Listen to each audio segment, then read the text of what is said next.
আসসালামু আলাইকুম। রাজশাহী বিশ্ববিদ্যালয়ের এই ইউনিটে ভর্তি পরীক্ষার হলে আসলে কতগুলো দাগানো উচিত এবং কাটমার্ক কত হবে এইরকম একটা কোয়েশ্চেন অনেকে আমাকে ইনবক্সে করেছেন। সো সকলের জন্য এই ভিডিওটা আসলে করা যে আপনারা রাজশাহী বিশ্ববিদ্যালয় এই ইউনিটে কতগুলো দাগাবেন আর কাটমার্ক কত হবে। তো এটার উত্তর যদি আমি এক কথায় দেই যে এই কোয়েশ্চেনটা করাই যাবে না, কাটমার্ক কত হবে, কতগুলো দাগাবেন, এটা নির্ভর করবে আপনার পরীক্ষা হলের কোশ্চেনের উপর এবং পরীক্ষা হলের পরিস্থিতির উপর। অনেকেই একটা আমি একদম হচ্ছে যে খুব তাজা উদাহরণ দিই যে গত কৃষিগুচ্ছের ভর্তি পরীক্ষায় আপনার কাটমার্ক ছিল 44। গত বছর কৃষিগুচ্ছে ভর্তি পরীক্ষায় কাটমার্ক ছিল আপনার 72 বা 71 এরকম।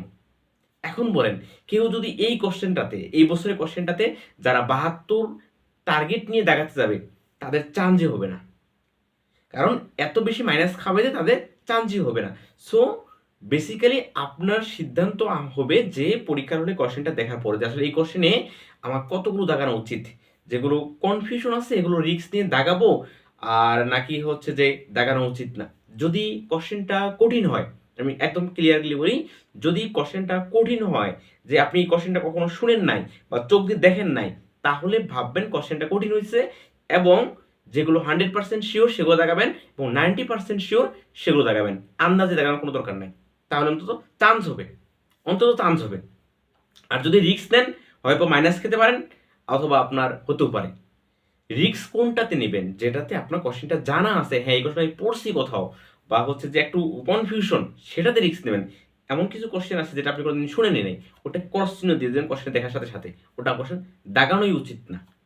সো এটা হচ্ছে মেন কথা, যে কতগুলো দেখাবো এটা কোশ্চেনের উপর নির্ভর করবে। ঠিক আছে? আচ্ছা, দ্বিতীয় কথা হচ্ছে যে কম্প্রিহেনশন। কম্প্রিহেনশন সবার শেষে অ্যান্সার করবেন, কখনোই শুরুতে অ্যান্সার করবেন না। কম্প্রিহেনশন সবার শেষে অ্যান্সার করবেন। আরো একটা গুরুত্বপূর্ণ কথা, যে আমাদের সময়ে দুইটা বাক্য লিখতে হইতো খাতা, ওই আপনার ওএমআর শিটটাতে। এবারও হয়তো বা এরকম থাকতে পারে যে দুইটা বাক্য লেখার প্রয়োজন, ওটা স্যাররা দিক নির্দেশনা দিয়ে দিবেন। যদি এরকম হয় ওইটা একটু লিখবেন। আমি জানি না আসলে এই বর্তমান অবস্থা কি, আসলে যদি এরকম লিখতে বলা হয় আপনারা একটু ওই বাক্য দুইটা লিখবেন। এই হচ্ছে মেইন দিক নির্দেশনা, যে আপনারা কাটমার্ক নিয়ে একটুও ভাববেন না। পরীক্ষার হলের প্রস্তুতির উপর হচ্ছে যে নির্ভর করবে কাটমার্ক কত হবে। আরও একটা ভালো পয়েন্ট আপনাদের মনে করে দিই, যদি ইংরেজি গ্রামার্টিক্যাল বেশি আসে তাহলে অপশন টেস্ট করে আপনার দাগাবেন। অপশন টেস্ট কীরকম দেখবেন, যে 4টা ভার্বের মধ্যে 3টা ভার্ব সিঙ্গুলার আছে, একটা প্লুরাল আছে, তাহলে প্লুরাল ভার্বটা ভেবে আপনার অ্যান্সার। এটা একটু খেয়াল রাখবেন। এইভাবে আসলে আপনার হচ্ছে যে কোশ্চেন সলভ করা যায়। তো ইংরেজি গ্রামার কোশ্চেনটা এভাবে সলভ করবেন। যেটা কোশ্চেন একদম হতো না সেটা দাগানোর দরকার নাই। আর কম্প্রিহেনশন সবার শেষে অ্যান্সার করবেন। সকলের জন্য শুভকামনা রইল। আশা করি আপনাদের দিনটি শুভ হবে। ধন্যবাদ সবাইকে।